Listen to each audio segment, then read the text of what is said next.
Si tu n'as pas touché à ton infra AWS depuis 2, 3, 5 ans, que tu ne la mets pas à jour régulièrement, sache qu'elle est obsolète. Et sache que cette obsolescence te coûte tous les mois de l'argent. Et en plus, tu le sais même pas. Je vais t'expliquer pourquoi, je vais t'expliquer pourquoi cette obsolescence te coûte de l'argent et comment tu peux régler ça.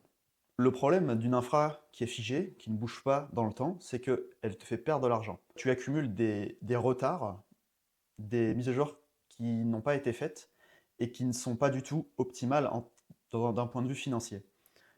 Par exemple, tu as tout ce qui est EC2 avec les types d'instances, tu as RDS pareil avec les types d'instances, les types de processeurs aussi, pour les volumes, on va le voir juste en dessous, et aussi par exemple les gateways, les load balancers, etc. etc.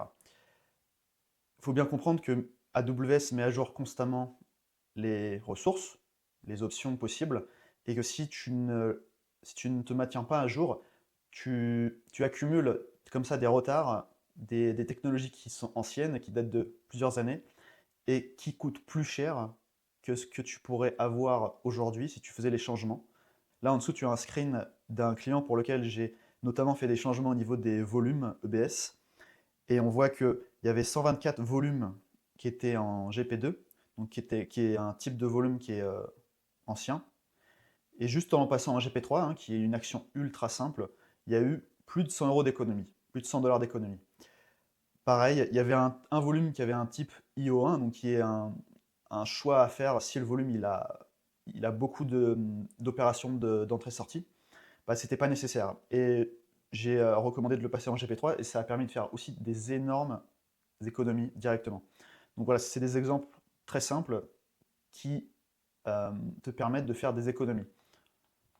Pourquoi maintenant est-ce que tu ne touches pas à ton infra? Celle qui revient le plus souvent, c'est le temps. On n'a pas le temps. On priorise la roadmap produit, tout à fait entendable. Le truc, c'est que tu devrais reformuler ça en c'est plutôt qu'une tâche qui est au fond de la backlog, c'est une opportunité plutôt de financement. C'est une opportunité de si on fait ça, on va gagner de l'argent et en plus, on va gagner de l'argent et on va pouvoir le réinvestir dans des choses qui comptent vraiment. En plus, moi, je te le fais pour toi, donc tu n'as pas besoin de chambouler ton planning, ça on en parlera à la fin. Ça marche, donc on touche à rien. C'est assez compliqué comme infra, donc je n'ai pas envie de toucher. Ce qui marche aujourd'hui, ça coûte plus cher chaque mois. Chaque mois qui passe, c'est des nouvelles features qui sortent, c'est des nouvelles technologies qui sortent, et c'est des manques à gagner que tu loupes. Peur aussi de casser la prod, justement, ou casser tout autre environnement. Il y a des solutions, il y a des optimisations que tu peux faire sans même toucher à la prod. C'est le sujet d'une autre vidéo d'ailleurs. Et au-delà de ça, même des opérations qui touchent à l'intégrité des machines, des ressources, tu peux grandement minimiser les risques pour avoir zéro downtime, etc. etc.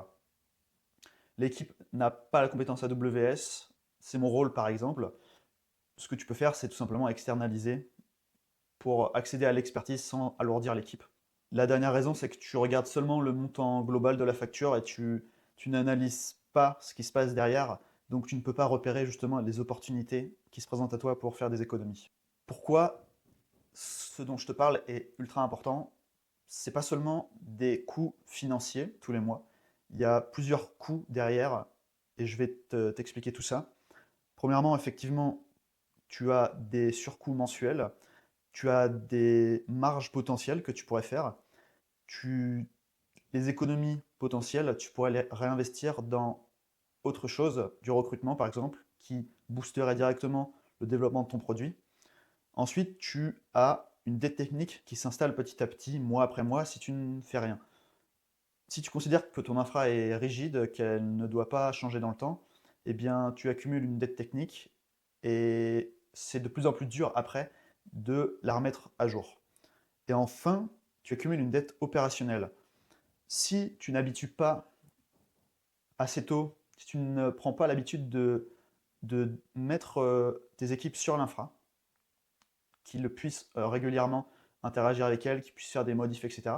Le jour où il y a vraiment un gros chantier qui a un problème, ben, ils ne sont pas à l'aise avec l'infra. Et donc c'est une dette que tu as accumulée petit à petit et qui va tomber à un moment donné. Ce que tu peux faire maintenant avec les économies, si tu allais chercher ces économies sur l'obsolescence, eh bien, tu as des impacts business directs. Comme je le disais, si tu fais des économies, tu peux investir dans un nouveau recrutement, un nouveau dev. Qui dit nouveau dev dit tu accélères la roadmap produit, donc c'est bon pour toi. Et en plus, tu retrouves de la marge d'un point de vue budgétaire. Et donc ça te donne plus de marge de manœuvre.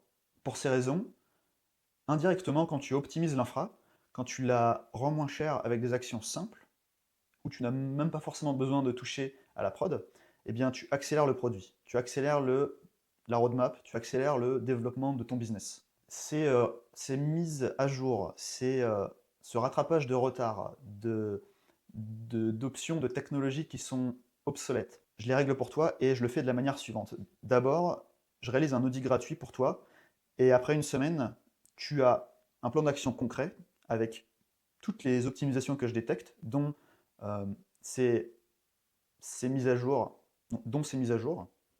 Tu as derrière les optimisations concrètes, et ces optimisations, tu as en face d'elles les économies que tu peux réaliser au dollar près. On commence par ça, par cet audit qui est 100% gratuit. Ça ne fait aucun engagement pour toi. Si le plan d'action ne te plaît pas, eh bien parfait. Si on ne trouve rien, si je ne trouve rien à optimiser dans ton infra, tu n'as rien perdu, tu as la certitude que ton infra est nickel, est parfaite. On ne prend pas de risque pour ta prod, on discute ensemble de ce qu'on met en place. Et Done for You, comme je le disais, on met aucune charge sur tes équipes produits, c'est moi qui me charge de tout.